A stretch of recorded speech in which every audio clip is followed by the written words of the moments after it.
What's good? It's your boy Fanon. All right, man. I was about to do a video about some nonsense that Eddie Hearn said about Al Haymon. And it's on Fight Hype, man. Go check it out on Fight Hype.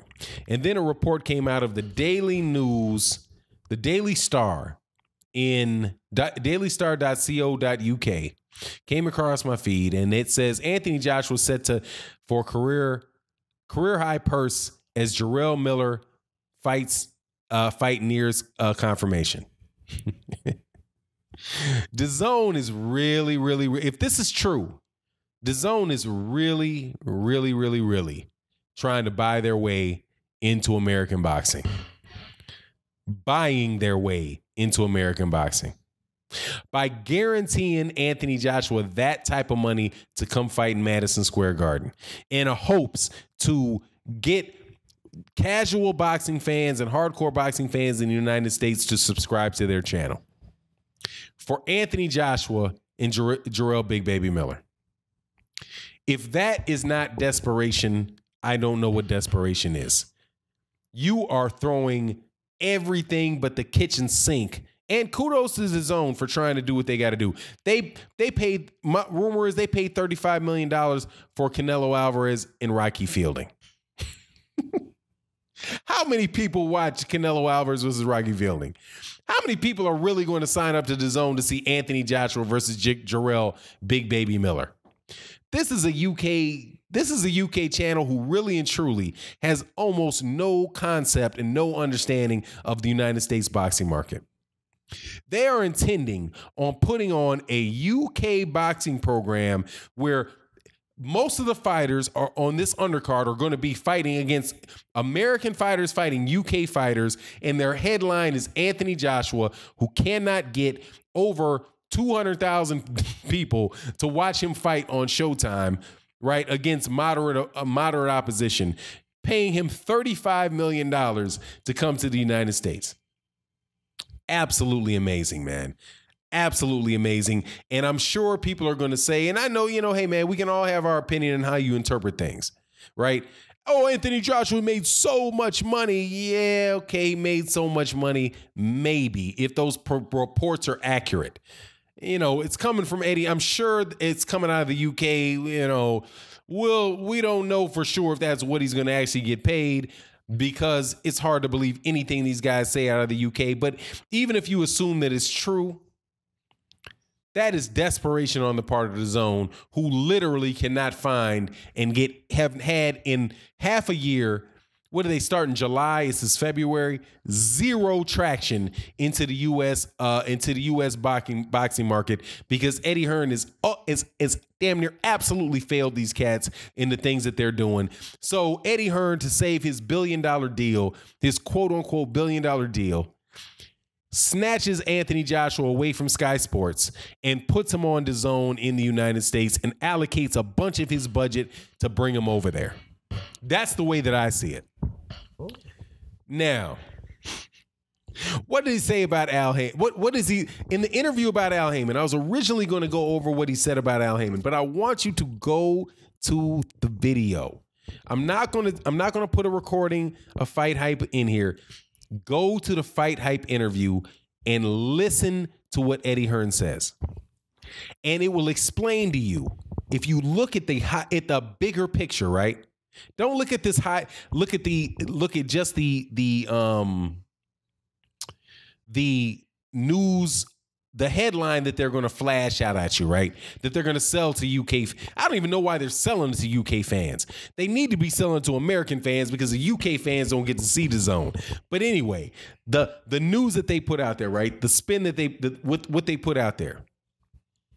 Anthony Joshua was offered $50 million to come to America plus a 50% of whatever upside there was to come fight over there, right?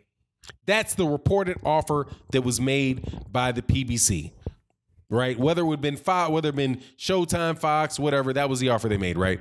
The offer that they made. And by the way, those companies are bigger than Dazn, right? So you got organizations that's bigger than Dazn offered Anthony Joshua more money to come to the United States to fight. he didn't take the deal. Now, everybody's making this argument that Anthony Joshua is the one that's in control and that Eddie Hearn works for Anthony Joshua. I have and continue to purport that that's nonsense. But in the interview on Fight Hype, he was blasting on Al Haymon. Blasting on him, right? Saying, the guy asked him, I'm paraphrasing, because I'm not going to take their property and do that. You can go to Fight Hype. You can see the interviews. They were put up today. The guy asked him, right, in the UK, this interview takes place in the UK, asked him, well, what about Al Haymon? What do you think about Al Haymon? Right? And he says, well, Al Haymon's obviously a smart guy. Eddie Hearn says he's obviously a smart guy, and he must be a smart guy that's really good at talking because he can convince these guys in the PBC not to take these deals with all this great money. And there's, and how could you possibly have convinced them not to do that? Right? He has to be slick talking them. Basically accuses Al Haymon of being a con man and slick talking Gervonta Davis and Errol Spence Jr. and Keith Thurman and Danny Garcia and Mikey Garcia, slick talking all of them into taking less money to stay with him and pass up on more money to fight with it, to go with Eddie Hearn, right? And then he starts talking, well, what do you think about, the guy asked him, what do you think about Bob Arum? Right? And he said, well, what do you think about Bob Arum saying that Al Haymon is an invisible man? That's what started the conversation. In this conversation, Eddie Hearn mentions that, it's understandable, if, I wouldn't say that Eddie Hearn, that Anthony, that was the question, that, what do you think, Eddie, about Bob Arum saying that Al Haymon was a cancer to boxing and that he's preventing other people from making fights, keeping his fighters from fighting other people? And he says, well, there's some situations where Bob Arum prevents people from fighting other people, like Anthony Corolla, right? Who was a matchroom fighter, like Anthony Corolla. He might hold up Vasyl Lomachenko from fighting him, right? So there's situations where promoters can keep fighters from not fighting under their banner. So that's the situation with Vasyl Lomachenko. That could be the situation. That's the situation with PBC fighters fighting on Dazn and coming to get this money with Dazn, keeping them from fighting on Dazn. But then he slips up and he says, like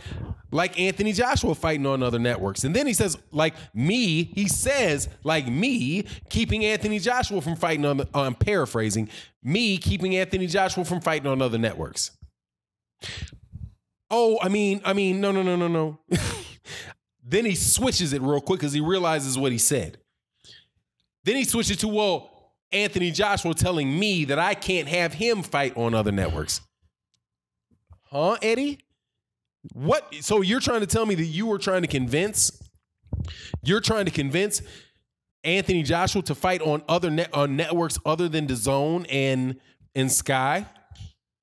Do you really believe? And I'm talking to you people that listen to this video. Do you really believe that Eddie Hearn ever tried to convince Anthony Joshua to fight on a different network? Of course not. But then Eddie Hearn catches himself. Oh, and, but Anthony Joshua might not be able to do it because he has some, contractual obligations with networks. Oh, Eddie, it's not that you're keeping him from doing it. It's Sky Sports that's trying to keep him from doing it. And it's DAZN. Hold on. I thought he didn't have a contract with DAZN. How is it that he's fighting on DAZN if he can't fight on a neighboring network? I don't think that guy Adam Smith sounded all that happy that Anthony Joshua is not fighting on pay-per-view on Sky Sports, that they have to air this shit in the middle of the afternoon. In the middle of the night. Absolutely hilarious. Not hilarious. Just watch this, man. This is absolutely the positively the workings of a snake. And Eddie Hearn never ceases to. One thing I got to give the cat credit for, he is consistent. DAZN cast their lot with Eddie Hearn. And the only card that Eddie Hearn has is Anthony Joshua. And it seems as if Eddie Hearn is much more interested in moving on to the big money market in the United States than he is staying in the little pond over there in the UK. The only ace in the hole that this cat has, the only piece of property that that Eddie Hearn owns is Anthony Joshua. And DAZN wants him. That's what Dillian White. DAZN wants Anthony Joshua on DAZN. So they're willing to assign a gigantic chunk of the budget to Anthony Joshua that they could not pay to Errol Spence Jr., Mikey Garcia, Adrian Bronner, and all the rest of the PBC fighters that they tried to sign and they couldn't sign. And why couldn't they sign them? Because Al Haymon has a deal with Fox, he has a deal with Showtime, and he has pay-per-view fights that allow those fighters to make considerable amount of money in the US market. And Eddie Hearn just says, oh, the reason that these guys are staying with Al Haymon is because they're stupid. No, the reason that DAZN is dealing with Matchroom Boxing is because they're stupid. DAZN has been incredibly unremarkable in the amount of time that they've been there in the United States. The best thing that they had going for them is the World Boxing Super Series, and that is having a hard time. The best thing that they had outside of a Canelo Alvarez fight was the World Boxing Super Series, and that looks like it's not going to be liquid next year. You have guys like Baranachek pulling out because the owners of the World Boxing Super Series aren't paying fighters on time. So anyway, man, I can't wait to hear what all the channels talk about, bragging about how much money it's rumored that Anthony Joshua makes. And by the way, it's rumored what he makes, because I have no doubt that this is a link. I have very little doubt that this money is a leak by Eddie Hearn to media outlets in the UK, hoping that the stuff spreads. Anyway, it is what it is. And with that, man, I'm out. Peace.